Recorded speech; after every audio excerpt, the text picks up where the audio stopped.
I'm Michelle Menke here with GatorCountry.com. Derek, Tyson, and Thomas Goldkamp are here with me to discuss this weekend's game against LSU Tigers. The game will be at 3:30 Eastern Time on CBS. John Brantley went down last weekend against Alabama. Derek, what's the latest? Well, obviously everybody saw the injury. It looked like a pretty bad.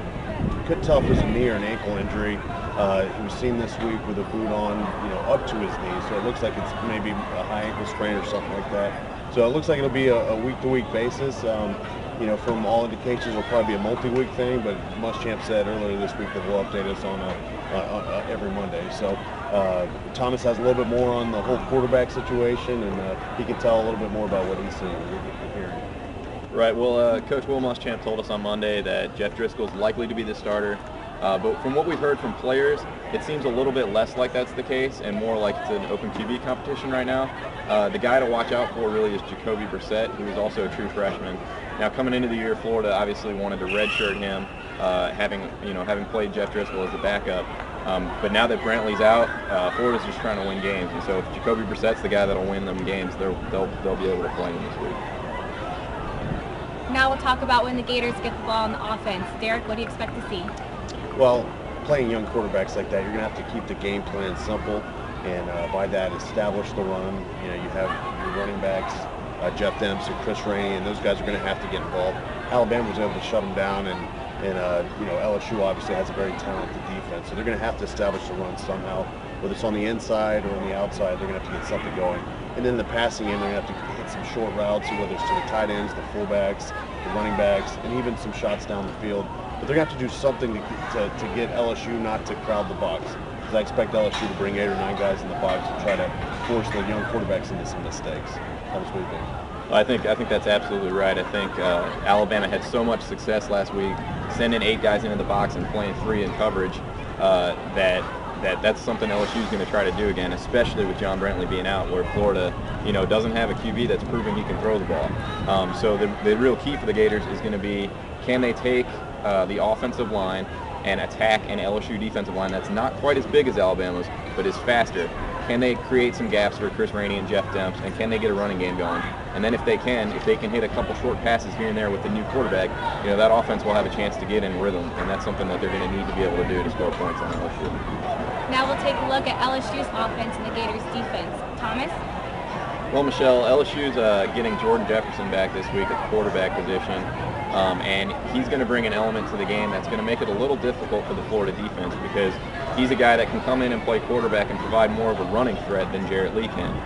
And so defensive coordinator Dan Quinn told us that defense for Florida is going to really have to be aware of which quarterback's in the game and what type of things LSU is going to run with each of them in the game. So that'll be an interesting dynamic to watch develop. The other thing is LSU has run a lot of 7-man protections with their offensive front. So it's going to be tough for Florida to get a lot of pressure. LSU's only given up 3 sacks all year. And so for Florida to get pressure on the quarterback, which I think they need to do, they're going to probably have to get a little more creative with the blitz package this week. Derek, do you agree? Oh, absolutely. And, something that gave Florida problems versus Alabama is they couldn't tackle Trent Richardson. So LSU has 2 good running backs that are physical guys that Florida's going to have to wrap up and do a much better job of tackling.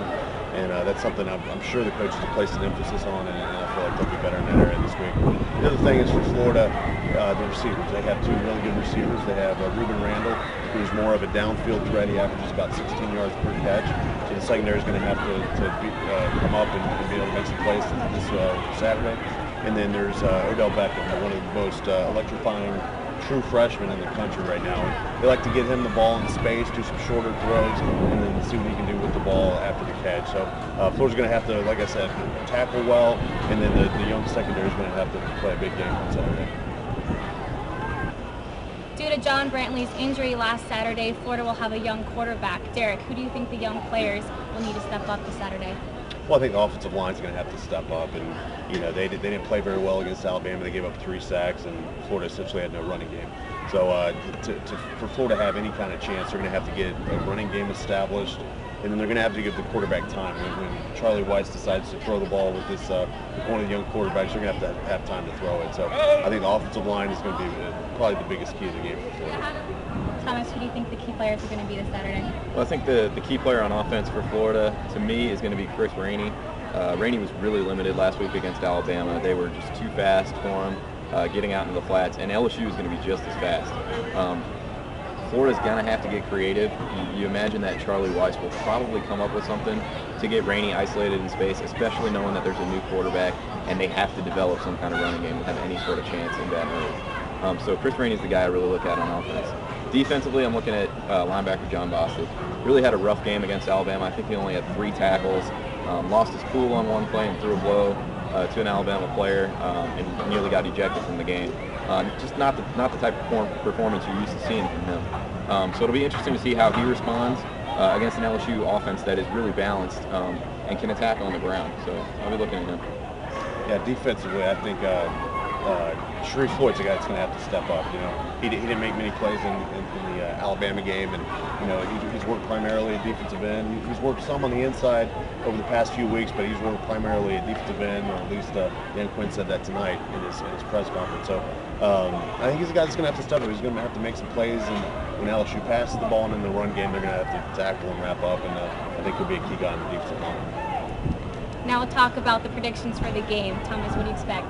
Well, Michelle, I honestly think Florida has a little bit more of a chance in this game than probably a lot of people are giving them. Despite the fact that they have a young quarterback, LSU typically doesn't start too quickly in their 2:30 games. And that's something where if Florida gets off to a hot start, especially offensively, they can complete a couple passes and get the ball moving early, they'll have a chance if they give that freshman quarterback some confidence. I still don't think they can pull it out on the road. I think LSU is just too talented overall.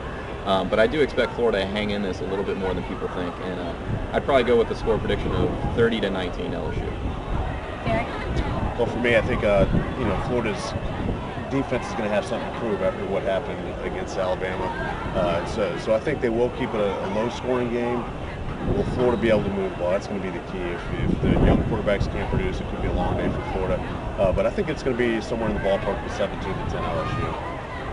For GatorCountry.com, I'm Michelle Menke with Derek Tyson and Thomas Goldkamp. Remember to stay tuned to GatorCountry.com this entire week for complete coverage of the game.